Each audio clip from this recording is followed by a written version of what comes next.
नमस्कार. चॅनलवरती आपल्या सर्वांचं मनापासून स्वागत करण्यात येत आहे. आज आपण एक वेगळी सगळीच परिस्थिती पाहणार आहोत.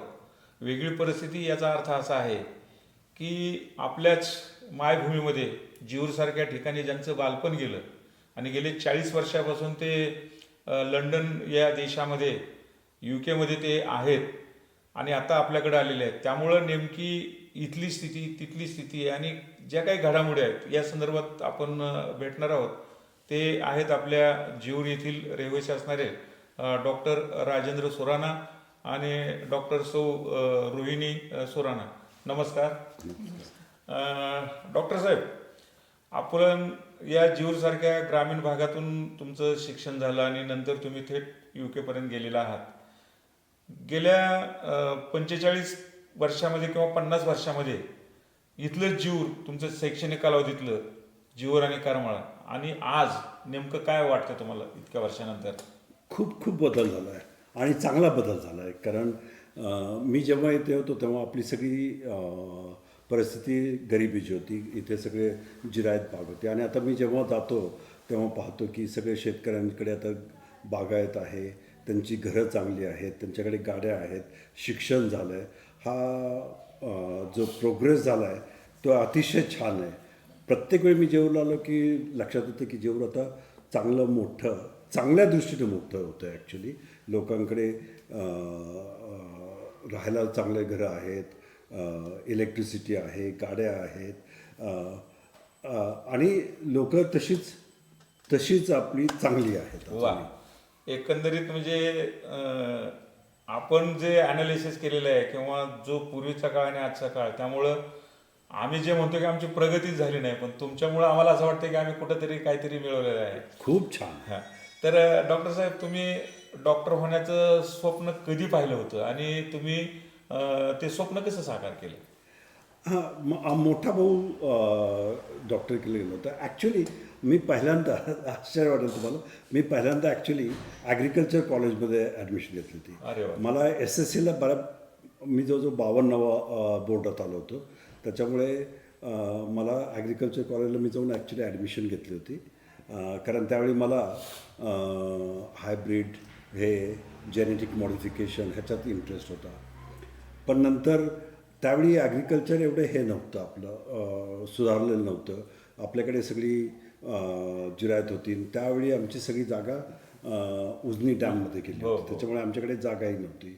मग ठरवलं की ह्याऐवजी वैद्यकीय क्षेत्रात जाऊन आपण काहीतरी करू शकतो. म्हणून मग तिथून ॲग्रिकल्चर कॉलेजमधून सोडून फर्ग्युसनमध्ये ॲडमिशन घेतली. म्हणजे एकदम वेगळा प्रवास झाला तुमचा. वेगळा प्रवास झाला. शेतीपासून ते आरोग्यापर्यंत. मला असं म्हणायचं आहे साहेब की तुम्ही वैद्यकीय क्षेत्रात गेलाय, गोष्ट खरी, पण अगदी आपल्या देशातून आंतरराष्ट्रीय पातळीवरती जाणं, परदेशामध्ये जाणं, हे कसं जमलं आणि तो प्रवास कसा झाला तुमचा?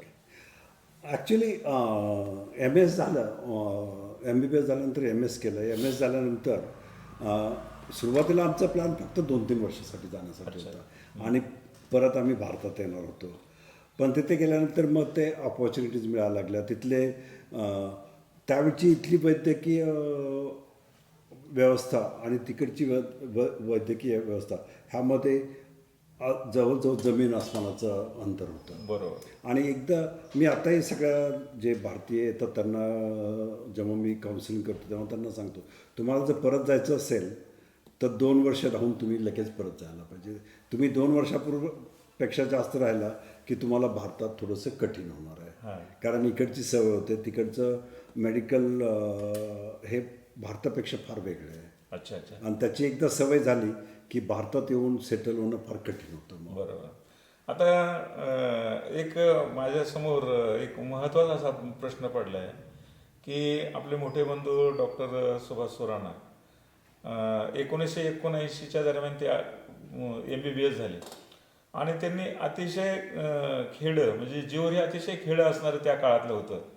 त्या खेडेगावात वैद्यकीय व्यवसाय सुरू केला आणि तुम्ही मात्र परदेशामध्ये गेला. हे 2 भावाचा अंतर कसं? हो.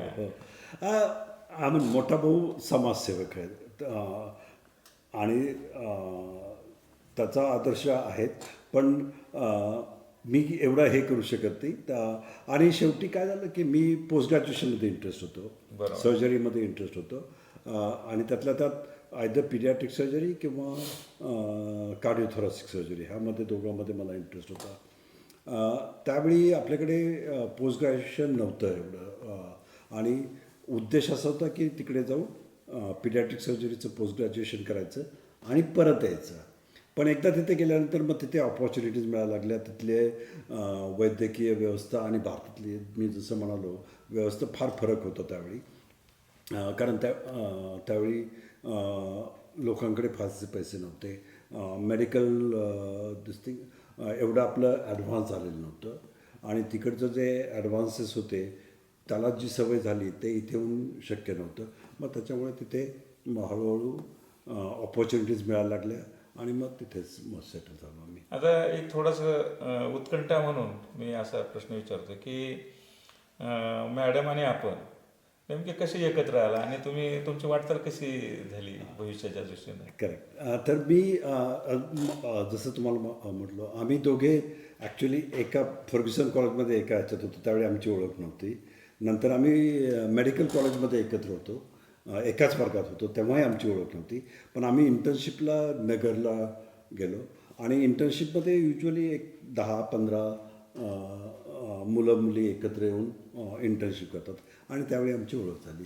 आणि मग तिथून पुढे सुरुवातीला विरोध होता माझ्या फॅमिलीचा, पण नंतर मग त्यांनी ॲक्सेप्ट केलं. पण सुरुवातीला विरोध होता कारण आम्ही दोन वेगळ्या धर्माचे. आता इतक्या वर्षानंतर काय वाटतं मॅडम तुम्हाला, तुम्ही एकत्र आला त्याच्या संदर्भात? आता हे सगळे माझेच फॅमिली आहेत, त्यामुळे त्यांनी मला पूर्ण स्वीकार केलं. ते मला मी त्यांच्या आईवडिलांना माझ्या आईवडिलांसारखे मानायचे, भाऊ बहीण. छान छान छान. आता मला एक असं म्हणायचं की आपण दोघं पण एक भारतीय आहात. भारतातली परिस्थिती आणि तिथली परिस्थिती खूप जमीन आसमानाचं अंतर आहे. तर तुम्ही तिथं गेल्यानंतर तुमची सुरुवात कशी झाली आणि तुम्हाला किती संघर्ष करावा लागला हे सेटल होण्यासाठी? ॲक्च्युली आम्हाला तेव्हा भारतीय लोक खूप कमी होते, डॉक्टर पण जेव्हा आम्ही तिकडे गेलो 40 वर्षापूर्वी. आणि आम्हाला खूप स्ट्रगल करावं लागलं तिकडे जॉब्स मिळण्यासाठी, पोस्ट ग्रॅज्युएशन करण्यासाठी. पण आमची लक होती, आम्हाला मिळत गेली. जसं जसं आम्ही कष्ट करावं लागलं आम्हाला खूप. तिथल्या लोकांपेक्षा नॅचरली त्यांच्या लोकांना पहिला प्रेफरन्स द्यायचे. एखादा जॉब आला आणि तिथल्या लोकल जर असेल त्यांना जास्त प्रेफरन्स द्यायचे. पण त्या जॉबसाठी आम्हाला 1.5 टाईमपर्यंत आम्हाला बेटर पाहिजे होतं त्यांच्यापेक्षा. मग आम्हाला जॉब्स मिळायचे. तर ते सगळं केलं. पण एकदा त्यांना समजलं की आपली काय किंमत आहे, आपली किती कष्ट घेतो, आपली स्किल काय आहे, मग आम्हाला जॉब्स मिळाले. वा वा. डॉक्टर साहेब, आता आपण गेले 40 वर्षापासून तिकडं आहात, तर ब्रिटनची NHS जी आरोग्य सुविधा आहे ती कशी काम करते? तर 1948मध्ये NHS सुरू झालं. तिथल्या गव्हर्मेंटनं ठरवलं की लोकांचं खूप हे होतं, मेडिकल ट्रीटमेंटसाठी पैसे खूप लागतात, मिळत नाही. जशी आता भारतात परिस्थिती आहे, तुमच्याकडे जर पैसे असेल तर तुम्हाला चांगली ट्रीटमेंट मिळते, तुमच्याकडे पैसे नसतील तर तुम्हाला चांगली ट्रीटमेंट मिळत नाही. टू द पॉईंट की जर तुमच्याकडे पैसे नसेल तर तुम्ही पुढे ट्रीटमेंट न घेता मरणं हा पर्याय होऊन जातो, कारण तेवढे पैसे नसतात. आणि तशीच परिस्थिती UK होते. आणि आफ्टर दुसरं महायुद्ध झालं त्यानंतर तर आणखीन परिस्थिती खूप खराब झाली होती. मग गव्हर्मेंटने ठरवलं की आपण काहीतरी करायला पाहिजे की सगळ्यांना फुकट कॉम्प्रिहेन्सिव्ह ट्रीटमेंट मिळायला पाहिजे. आणि मग त्यांनी ठरवलं की आपण आता NHS करून टाकायचं. आणि त्याच्या आधी भरपूर त्यांनी अभ्यास केला होता, तिथे कमिशन्स केले होते, तयारी झाली होती. पण ॲक्च्युली डिसिशन एका ट्रेन जर्नीमध्ये त्या केलं ॲक्च्युली. आणि असं म्हणतात की त्यांनी back of the envelope NHS तयार करून टाकलं. आणि 3 उद्देश होते NHSचे. एक तर at the point of delivery, जिथे तुम्हाला ट्रीटमेंट मिळते तिथे कधीही पैसा मागायचा नाही. दुसरं, पूर्ण आरोग्यसेवा तुम्हाला मिळायला पाहिजे. आणि तिसरी, तुमची कशी परिस्थिती आहे हे न विचारता तुम्हाला ट्रीटमेंट मिळायला पाहिजे. तुम्ही गरीब असू द्या, श्रीमंत असू द्या, लहान असू द्या, मोठे असू द्या, काही असलं तरी न विचारता तुम्हाला ट्रीटमेंट मिळालं. हे 3 उद्देश होते त्यांचे. आणि त्यात उद्देशाप्रमाणे त्यांनी सुरू केली. अर्थात एक चांगली गोष्ट की आम्हाला ट्रीटमेंटसाठी कधीच भीती वाटत नाही. कारण आपल्याला माहिती आहे आपल्याकडे पैसे असो नसो, तुम्हाला जर इमर्जन्सी असेल तर 999 तुमचा फोन करा, ॲम्ब्युलन्स तुमच्या घरी येईल, तुम्हाला ती हॉस्पिटलमध्ये घेऊन जाईल. तुमची जर एवढी हे नसेल, इमर्जन्सी नसेल, तर तुम्ही हॉस्पिटलमध्ये जाऊ शकता. आणि तुम्हाला माहिती आहे की सगळी ट्रीटमेंट तुम्हाला फुकट मिळेल, कुठलाही प्रश्न विचारला जाणार नाही. आणि ती तशीच राहिलेली. अर्थात NHSला प्रॉब्लेम्स आहेत, ते प्रॉब्लेमशिवाय नाही आहे. कारण आणखीन जसं मेडिकल ट्रीटमेंट ॲडव्हान्स होते, लोक जास्त जगायला लागतात, तर शेवटी खर्च लागतो. आणि मग शेवटी तुम्हाला ठरवायला लागतं की किती पैसे तुम्हाला खर्च करायचे आणि किती मिळायचे. तर सध्या UK मध्ये 10% GDP गव्हर्मेंट खर्च करतं. म्हणजे 10% जे उत्पन्न आहे ते हेल्थमध्ये खर्च करतं. आपल्याकडे 1.5 खर्च करतो आपण. म्हणजे 1/10, जवळजवळ 1/10 आपण खर्च करतो. त्याच्यामुळे आपल्याकडे एवढी हे मिळत नाही, गव्हर्मेंट हेल्थ मिळत नाही. त्याच्यामुळे लोकांना माहीत असतं की इमर्जन्सी असेल तर तुम्हाला पूर्ण मिळेल. इमर्जन्सी नसेल तर मग थोडासा प्रॉब्लेम असतो, कारण तुम्हाला वेटिंग लिस्ट खूप आहे तुमच्याकडे. तुम्हाला जर नॉन इमर्जन्सी ऑपरेशन पाहिजे असेल तर कधी तुम्हाला 1-1 वर्षसुद्धा थांबायला लागतं. तर तो त्याचा डिसएडव्हान्टेज आहे. पण इतकी कॉम्प्रिहेन्सिव्ह ट्रीटमेंट प्लॅन आहे. तुम्हाला समजा हे झालं, ऑपरेशन झालं किंवा आजार झाला आणि त्याच्यानंतर तुम्हाला चालता येत नाही, किंवा तुम्हाला व्हीलचेअर लागते, तर व्हीलचेअर लागत असेल तर गव्हर्मेंट तुम्हाला व्हीलचेअर देईल. ते घरी येऊन पाहतील की तुमचं घर कसं आहे, ते व्हीलचेअरसाठी सुटेबल आहे का. नसेल तर समजा पायऱ्या असतील तर मग तिथे रॅम्प करून देतील तुम्हाला. तुमच्या बाथरूमचा दरवाजा जर मोठा नसेल किंवा बाथरूम, तर गव्हर्मेंट ॲक्च्युली तुम्हाला बाथरूम बांधून देईल. जेवढी तुम्हाला हे पाहिजे तेवढं सगळं गव्हर्मेंट करून देईल. आता माझी बाची, तिचं डिलिव्हरी झाली, रोज तिच्याकडे मिडवाईफ येणार घरी, सगळं बघणार कसं चाललं आहे, काय चाललं आहे, काय गरज आहे का, कुठे काय करायचं आहे का. तर हे सगळी कॉम्प्रिहेन्सिव्ह ट्रीटमेंट तिथे तुम्हाला मिळते. आता मला असा एक प्रश्न आहे माझा, की आता आपण हे थोडंसं गव्हर्नमेंटच्या अंडरच काम करताय तिथे. हो. तर तिथं कशा पद्धतीनं, म्हणजे डॉक्टरांना काय पे काय केला जातो एक, आणि त्याला काय एज मर्यादा वगैरे आहे का तिथं? तर डॉक्टरांचं पे अगदी हे नाही आहे की टॉप ह्याच्यात नाही आहे, पण तरी चांगलं आहे. We are in top 10% of the income in UK. पण अर्थात पहिले 5% आसमानापर्यंत आहेत, दुसरे 5% इथे आहेत, आणि बाकीचे जे 60-70% आहेत ते फार जवळ आहेत. तसं फारही नाही, पण कम्फर्टेबल आहे. आणि सगळे खुश आहेत त्याच्यावरती. जेवढे पगार मिळतो त्याच्यावर तुम्ही कम्फर्टेबल राहू शकता. तुम्ही प्रायव्हेट प्रॅक्टिस करू शकता. 10% ते 15% लोक प्रायव्हेट इन्शुरन्स आहेत. एक तर ते बाहेरून आलेले, त्याच्यामुळे त्यांना इन्शुरन्स घ्यायला लागतो, किंवा कंपनी त्यांना इन्शुरन्स देते, किंवा काही जण स्वतःच्या पैशातून खर्च करून हे करतात, कारण त्यांना लवकर ट्रीटमेंट पाहिजे. तर तुम्ही 10% बाहेर करू शकता. तर पगार अगदी कम्फर्टेबल आहे, त्याच्यात तुम्ही अगदी व्यवस्थित जगू शकता, त्याच्यामुळे तो प्रॉब्लेम नाही आहे. दुसरं, तिथे अकाउंटेबिलिटी आहे. तर आमचं सगळं मॉनिटर केलं जातं की आम्ही किती पेशंट पाहतो, किती ऑपरेशन करतो, त्यात किती कॉम्प्लिकेशन्स होतात, काय होतात, मग त्याचं सगळं इन्व्हेस्टिगेशन होतं. त्याच्यामुळे तिथे अकाउंटेबिलिटी आहे.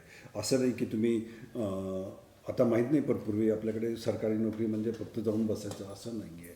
तर तेवढे पेशंट पाहिले नाही तर मग मला प्रश्न विचारला जाईल की का एवढे पेशंट पाहिले नाही. तर तिथे मॉनिटरिंग खूप आहे, अकाउंटेबिलिटी खूप आहे. आणि हॉस्पिटलमध्ये कुणीही हे रेज करू, आम्ही त्याला विसल ब्लोईंग म्हणतो. समजा तुम्हाला असं वाटलं की हा परफॉर्मन्स चांगला नाही आहे, तर पोर्टरपासून ते डॉक्टरपर्यंत कुणीही व्हिसल ब्लो करू शकतो की मला ह्याच्याबद्दल थोडीशी शंका आहे की ह्यांचा परफॉर्मन्स एवढा चांगला होत नाही. नर्स असू द्या, पोर्टर असू द्या, दुसरा डॉक्टर असू द्या, तो हे करू शकतो. आणि मग hospital is obliged to investigate. मग ते इन्व्हेस्टिगेट करणार की खरंच प्रॉब्लेम आहे की प्रॉब्लेम नाही आहे. प्रॉब्लेम असेल तर मग त्याला सोल्युशन करायला बनवते. प्रॉब्लेम नसेल तर मग ते सांगतील की इथे काही प्रॉब्लेम नाही. वय मर्यादा किती तिथं काम करण्याचं? वय मर्यादा तुम्ही किती पाहिजे तेवढं काम करू शकता, पण जनरली 60 ते 65च्या दरम्यान लोक रिटायर होतात. पण असं कंपल्सरी स्वतःहून कंपल्सरी नाही. कंपल्सरी पण तुम्ही 60च्या आधी, आता आमच्या वेळी 55पर्यंत आम्ही रिटायर होऊ शकतो मिनिमम एज. माझ्या मुलाच्या वेळी मिनिमम एज 65 केलं होतं. अच्छा अच्छा. मॅडम, आपल्या भारतामध्ये एक स्त्रियांचे जे काही कर्करोग आहेत त्याच्यामध्ये अजूनही खूप भीतीदायक असं चित्र आहे किंवा लोक भीतात. काय नेमकं त्या संदर्भात काय सांगतील आपल्याला? तिकडे पण लोक भीतात खरं म्हणजे कॅन्सरबद्दल. कॅन्सर म्हटलं की लोकांना वाटतं की आता आपलं जीवन संपलं आहे, आपल्याला काहीच राहिलं नाही आणि आपल्याला खूप त्रासदायक होऊन आपण मरणार असं सगळ्यांना वाटतं. तिथे पण आहे, पण पब्लिक अवेअरनेस जी आहे तिथे खूप ते पाळतात. तिथल्या सेलिब्रिटीज म्हणा, ॲक्ट्रेसेस म्हणा, नटी म्हणा, ते सगळे येऊन स्वतःला जर झालं असेल कॅन्सर ते खुल्ला ते डिस्कस करतात की मला असंच झालं, माझं असं उपचार केलं आहे आणि मला आता एवढं सांगितलं आहे की असं होणार म्हणून ओपनली बोलतात ते. आणि लोकांचे सपोर्ट ग्रुप म्हणून आहे. म्हणजे मला जर कॅन्सर झालं तर मी सपोर्ट ग्रुपमध्ये दुसऱ्या लोकांना जे कॅन्सर माझ्या टाईपच्या जे कॅन्सर झाला त्यांच्याबरोबर आपण ग्रुपमध्ये बसतो आणि एकमेकांना सपोर्ट देतो की मला असं त्रास आहे. दुसऱ्यांनी सांगणार मलाही असं झालं, घाबरू नका, 1-2-3 महिन्यात मला बरं वाटेल. की ते असं सपोर्ट ग्रुप्स खूप आहेत. तर ते करायला हरकत नाही. आपण जितकं आपण ते त्याला stigma, what do you say the stigma, लोकांमध्ये थोडीशी हे असते ना, भीती असते किंवा लोकांना सांगायचं नाही असं वाटत असतं, कारण लोक काय म्हणतात. न्यूनगंड ते कमी करायला हरकत नाही माझ्या मते. आता यामध्ये आणि दुसरं स्क्रीनिंग आपल्याकडे आमच्या गव्हर्नमेंटकडून खूप स्क्रीनिंग प्रोग्राम्स आहेत. म्हणजे एक तर आपण त्रास होण्यापूर्वी त्याची डायग्नोसिस करतो. अर्ली स्टेजेसमध्ये असल्यामुळे त्यांची आउटकम त्यांची हे चांगलं आहे. तुम्ही नाहीतर ॲडव्हान्स कर्करोग झालं की त्याचं आउटकम थोडं वाईट असते. तुम्ही लवकर डायग्नोज केला आणि ट्रीटमेंट केला तर त्याचं आउटकम चांगलं आहे. तर आमच्याकडे स्क्रीनिंग्स खूप आहेत. आता आपण ह्या जे डायग्नोसिस संदर्भात बोलला तर मला असं विचारायचं की इथल्या महिलांनी नेमक्या तपासण्या काय केल्या पाहिजे आणि किती दिवसाला केल्या पाहिजेत? ओके, तर आमच्याकडे महिलांसाठी 2 विशेष स्क्रीनिंग प्रोग्राम्स आहेत. भारतात पण आहे, पण ते फक्त लोक ज्यांच्याकडे पैसे आहेत ते त्याचे उपयोग करतात.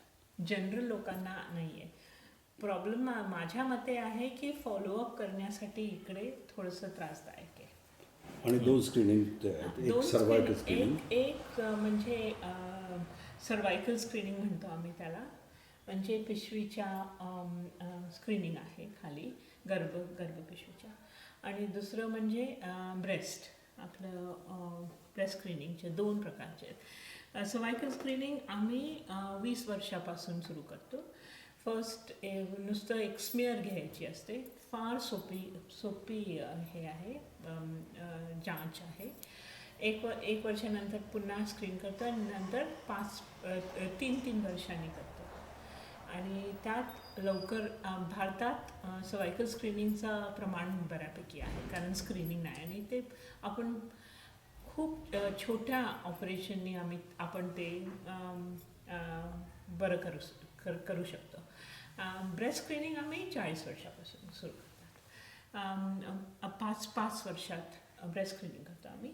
आणि तुम्ही 64 मीन्स 64 वर्षाचे झाले की आणि तुम्हाला नेगेटिव्ह स्क्रीनिंग असेल तर त्याच्या पुढे काय करायची गरज नसते. आणि त्याला मॅमोग्राम म्हणतात. मॅमोग्राम. 2 गोष्टी, त्याला एक सेल्फ एक्झामिनेशन त्यांना दाखवतात की तुम्ही तुमच्या ब्रेस्टचे सेल्फ एक्झामिनेशन करायची आणि कुठे तुम्हाला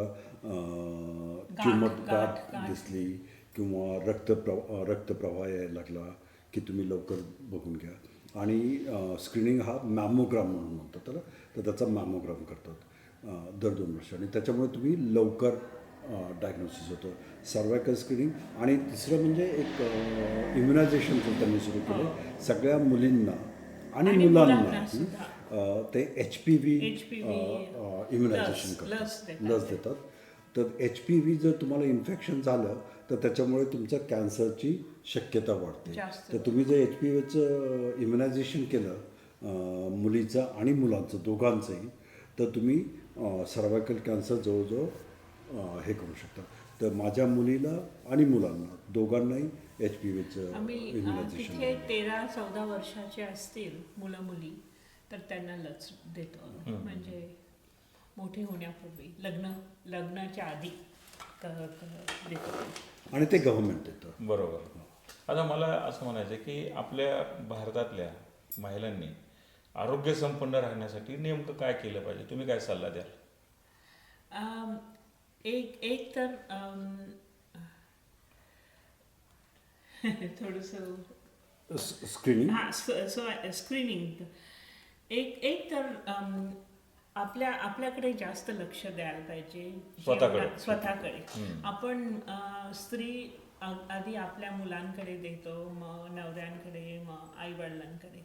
आपल्या स्वतःकडे आपण कमी लक्ष देतो. ते आपण स्वतःचं थोडंसं तब्येत सांभाळलं पाहिजे. आपण हे असं सांगितलं ते सर्वायकल स्क्रीनिंग करा, ब्रेस्ट स्क्रीनिंग करा. बाकीचे पण रोग जे आहेत, आपण फक्त कॅन्सरचं नाही, आपण डायबिटीज म्हणा, हायपरटेन्शन म्हणा, बाकीचे पण आपल्यालाही होते, पण आपण काय ते आपण दुर्लक्ष करतो आपल्याकडे.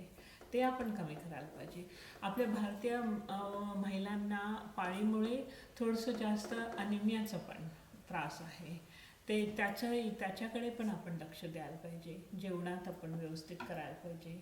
आणि अनिमिया असेल तर त्याची पण शोध लावायला पाहिजे काय आहे ते.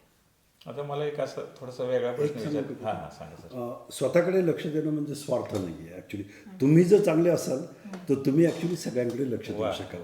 तर महत्त्वाचं आहे की तुम्ही स्वतः चांगले राहा आणि त्याच्यात स्वार्थ नाही आहे. त्याच्यात ॲक्च्युली तुम्ही दुसऱ्यांची काळजी घेण्यासाठी स्ट्रॉंग व्हाल. त्याच्यामुळे तो स्टिग्मा काढून टाकायला पाहिजे की माझी काळजी नाही, सगळ्यांची काळजी मी घ्यायला पाहिजे. तुमची काळजी घेऊन तुम्ही चांगले असाल तर मग तुम्ही सगळ्यांची काळजी घेऊ शकाल. माझा थोडासा असा व्यक्तिगत प्रश्न आहे की आपल्याला म्हणजे मुलं मुली किती आहेत आणि काय करतायत ते, आणि भविष्यात ते इकडे येणार का तिकडेच राहणार? 2 मुलं आहेत, एक मुलगा आणि एक मुलगी. मोठा मुलगा आहे आणि दुसरी मुलगी आहे. दोघंही डॉक्टर्स झालेले आहेत. दोघंही जनरल प्रॅक्टिस करतात. माझा मोठा मुलगा आता परत कार्डिफला आला आहे आणि तो तिथे जनरल प्रॅक्टिसमध्ये आम्ही त्याला पार्टनर म्हणतो. तर तुमचे जसं माझ्या भावाचा क्लिनिक आहे आणि त्यात भाऊ आणि वहिनी दोघे पार्टनर आहेत, तसं ते पार्टनरशिप असतात. पण ते पार्टनरशिप अगेन हे गव्हर्नमेंटने दिलेलं आहे. गव्हर्नमेंट त्यांना पैसे देतं की तुम्ही ह्या जेऊरच्या भागातल्या सगळ्या लोकांचं हे बघायचं. मग त्यांना ते अपॉइंटमेंट देणार, त्यांना ते बघणार, त्यांना जर तुम्हाला कुठे रिफर करायचं असेल तर ते रिफर करणार. ते सगळं मग ते करतात. पण गव्हर्नमेंट त्यांना पैसे देतं आणि तुम्ही ह्या जेऊरच्या सगळ्या लोकांचं आरोग्य बघून घ्या. तर तो तसा आहे. माझी मुलगी लंडनला असते तर ती सॅलरीड GP आहे. म्हणजे तो माझा भाऊ आणि वहिनी करतात, तर त्यांनी जर एखाद्याला अजून ठेवलं कामाला तर ती सॅलरीड आहे, त्याची पार्टनर नाही आत्ता. पार्टनर झाला तर तुम्हाला थोडेसे जास्त रिस्पॉन्सिबिलिटी होतात. तुम्ही जर पार्टनर नसाल तर तुमच्या रिस्पॉन्सिबिलिटी कमी असतात. तर सुरुवातीला ती आणि काही दिवसांनी ती पार्टनर होईल, पण आत्ता सध्या ती सॅलरीड GP आहे. आता त्यांचं म्हणजे त्यांना भाषा मराठी येते, त्यांचे नावं काय आहे? माझा मोठा मुलाचं नाव नमित आणि मुलीचं नाव प्रतीती. अनफॉर्च्युनेटली दोघे मराठी हिंदी बोलत नाही. बोलत नाही. ते कारण तिकडचंच इंग्लिशचं. आणि काय झालं, आम्ही कधी इथे आल्यानंतर त्यांना नेहमी वाटायचं की आपल्याला मराठी शिकायला पाहिजे, कारण आईवडिलांशी बोलायला थोडंसं त्यांना कठीण व्हायचं. वडील बोलायचे इंग्लिश थोडंसं, पण आई बोलायची नाही. मग आल्यानंतर ते म्हणायचे की पण रोहिणीचं मातृभाषा इंग्लिश असल्यामुळे मराठी बोलता बोलता इंग्लिशमध्ये, मग त्यांच्या लक्षात यायचं की आपल्याला मराठी बोलायची गरज नाही, आपण इंग्लिशमध्ये बोललो तरी, आणि त्याच्यामुळे ते शिकले नाहीत ॲक्च्युली. आता दुसरा अजून असा प्रश्न आहे की त्यांच्या लग्नाच्या दृष्टीने कसं नियोजन असेल? तुम्ही इकडले मुलगी करणार की तिकडलेच नाही, त्यांच्यावर कधीच आम्ही फोर्स केला नाही. ते ज्यांना माझ्या मोठ्या मुलाचं एंगेजमेंट झाली, ती तिथलीच मुलगी आहे. अच्छा. ते दोघे एकमेकाला त्यांनी पसंत केलं. आम्हालाही ती मुलगी आवडते, पण हा त्याचा निर्णय आहे आणि आम्ही त्याचा रिस्पेक्ट करतो की त्याचा तो निर्णय आहे. तर त्याच्यावर कधीच आम्ही कुठल्याच ह्याच्यासाठी त्यांनी कुठले प्रोफेशन घ्यावा ह्याच्यावरती आम्ही कधी त्यांना फोर्स केला नाही. कुठे लग्न करायचं त्याच्यावर फोर्स केलं नाही. कुठे त्यांना प्रॅक्टिस करायची त्याच्यावर ती कधी ते करतील त्याला आम्ही सपोर्ट करतो. शेवटी त्यांनी त्यांचा निर्णय घ्यायचा. त्यांनी जेव्हा विचारेल तेव्हा आम्ही मार्गदर्शन करतो. पण मार्गदर्शनही असं करतो की हा माझा ओपिनियन आहे, माझं हे मत आहे, पण शेवटी तुला काय चांगलं वाटेल ते तू ठरव. त्याला आम्ही पूर्णपणे पाठिंबा देऊ. जे तू ठरवशील त्याला पूर्णपणे पाठिंबा देऊ. मला आणखी थोडंसं असं विचारायचं आहे की आता आपण बोलता बोलता सांगितलं की आमचं दोघांचे वेगवेगळे धर्म असताना तुम्ही एकत्र आला आणि अतिशय गुण्यागोविंदानं आनंदानं तुम्ही आहात.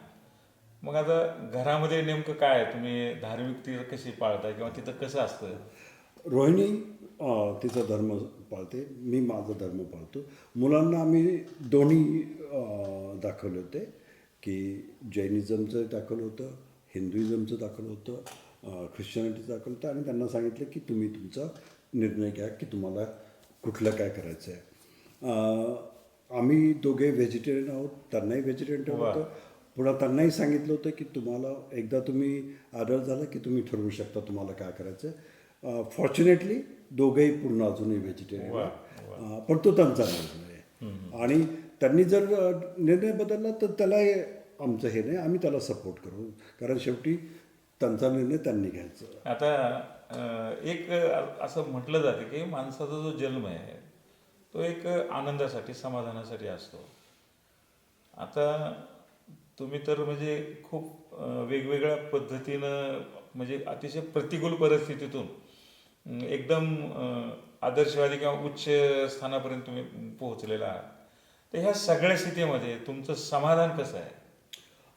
एक मेडिसिनमध्ये आम्ही नेहमी म्हणतो तिथे पैसे फारच मिळतील असं नाही. कम्फर्टेबल आहे पण फार मिळतील असं नाही. पण जॉब सॅटिस्फॅक्शन ज्याला म्हणतो ते तुम्हाला कधीच मिळणार नाही.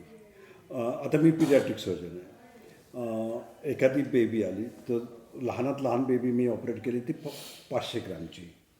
पण ते 500 ग्रॅमची बेबीला ऑपरेट केलं, ती जगली, तो जो आनंद असतो तो तुम्हाला कुठेच मिळू शकणार नाही. ते पैसे भरून नाही, ते पैशाने कुठेही मिळू शकणार नाही. तर ते जॉब सॅटिस्फॅक्शन ज्याला म्हणतो ते अतिशय फार. आणि दोघांनी माझा मोठा मुलगा तर अगदी ठरवलंच होतं त्याने की मला डॉक्टर व्हायचं आहे, कारण त्याच्यातच मला जॉब सॅटिस्फॅक्शन मिळालं. आता तो जर दुसरीकडे गेला असता तर आत्ता जे मिळतं त्याच्या 10 पटीनं तो मिळू शकला असता. बरोबर. पण दोघांनाही पैशाचा मोह नाही आहे.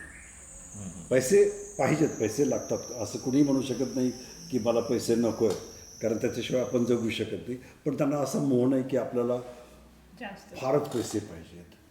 जोपर्यंत आपण कम्फर्टेबल आहोत तोपर्यंत ठीक आहे. आम्ही सेवक आहोत.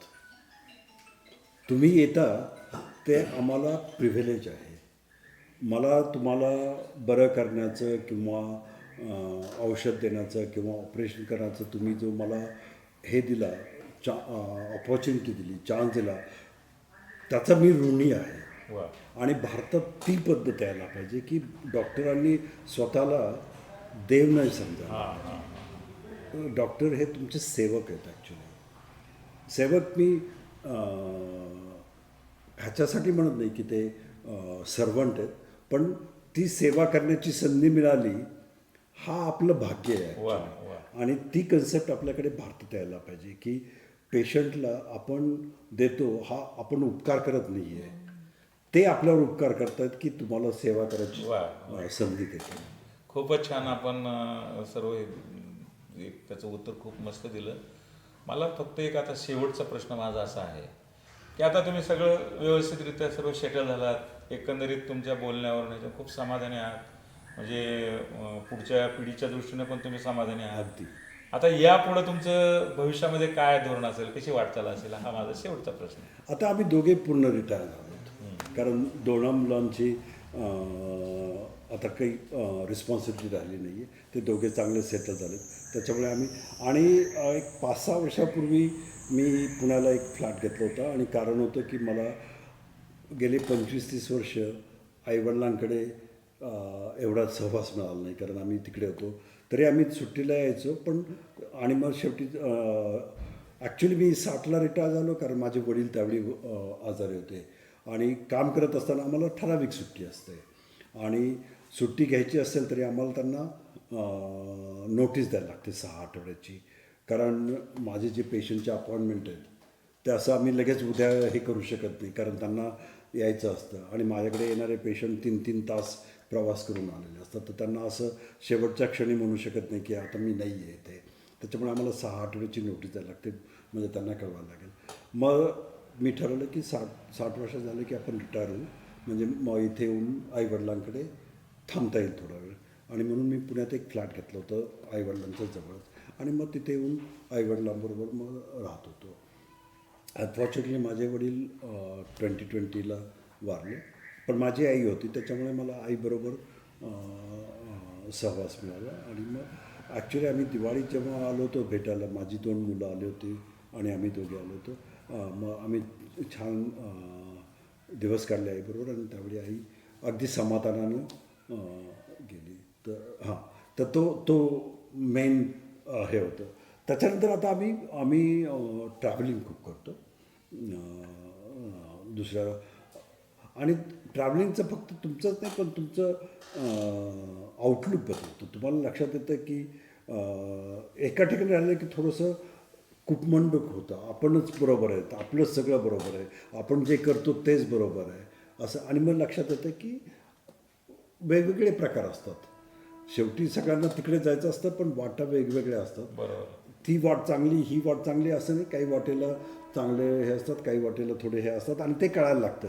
आणि मग आपल्याला दुसऱ्या लोकांबद्दल आदर निर्माण होतो, आणि ते फार महत्त्वाचं आहे. तेव्हा तुम्ही फिरता तेव्हा तुम्ही बघता की ह्यांचं कल्चर वेगळं आहे, त्याची कारणं वेगळी आहेत, आपलं कल्चर वेगळं आहे, आपली कारणं वेगळी आहेत. असं नाही की आपलं कल्चर फार सुंदर आहे आणि त्यांचं फार बेकार आहे, किंवा त्यांचं फार सुंदर आहे आणि आपलं फार बेकार, असं नाही. हे फक्त वेगवेगळे. आणि त्यातले चांगले मार्ग आपण घेऊ शकतो, आपलेच जे चांगले नाहीत ते आपण सोडू शकतो, आणि तो आउटलुक बदलतो. तर आणि जगातल्या निसर्गाने केलेल्या सुंदर गोष्टी बघायला मिळतात.